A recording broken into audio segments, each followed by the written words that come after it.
africain, avant de regarder la vidéo du début jusqu'à la fin, je t'invite à partager la vidéo massivement et à pomper les cœurs.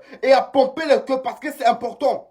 Parce que TikTok bloque les vidéos comme ça où on dénonce, où on parle de génocide. TikTok bloque. Donc pompez les cœurs pour que TikTok ne voit plus une occasion pour bloquer la vidéo. Partagez-la massivement à d'autres personnes.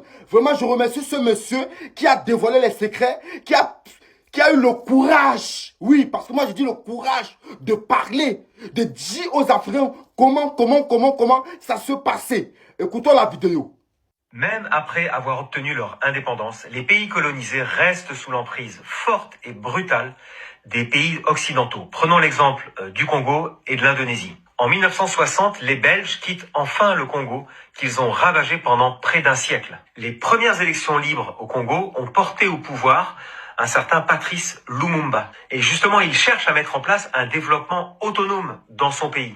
Mais pour les sociétés d'exploitation minière occidentales, bien sûr, ça signifiait la fin de leurs profits faramineux. Alors, les services secrets belges et américains ont soutenu et aidé un certain général Mobutu à assassiner Lumumba. On a maintenant des documents déclassifiés de la CIA qui montrent que l'ordre d'assassinat est venu directement de la Maison-Blanche par le président des États-Unis lui-même, Dwight Eisenhower. Lumumba a été assassiné et exécuté par des mercenaires belges.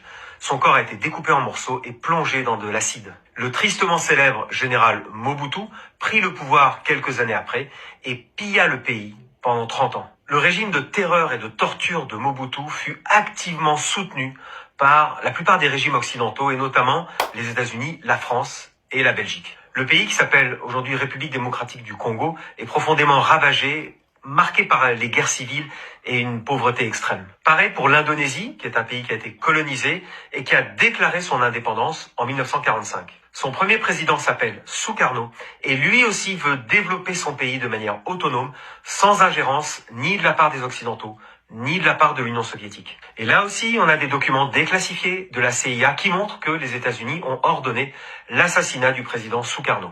Et à la place de Sukarno, les Américains ont encore une fois tout misé sur un militaire qui cette fois s'appelle Suharto. Avec des armes américaines, le général Suharto a envoyé en 1965 ses escadrons de la mort pour tuer des milliers de personnes. La CIA a soutenu cette action, elle a même tenu les comptes de tous les gens qui ont été assassinés par le général pour l'aider à prendre le pouvoir. Mais Suharto est allé encore plus loin, il a recruté des milliers de jeunes personnes, il les a formés à la va-vite, à l'assassinat politique, et il a demandé de nettoyer le pays des communistes, et ça a provoqué des meurtres en série. Alors ils étaient armés de machettes, de massues, de pistolets, et en quelques mois à peine, ils ont assassiné près de 1 million d'hommes. Rien que sur la petite île de Bali, et oui, la fameuse Bali paradisiaque, Partagez la il y a eu famille, 100 000 morts partagez.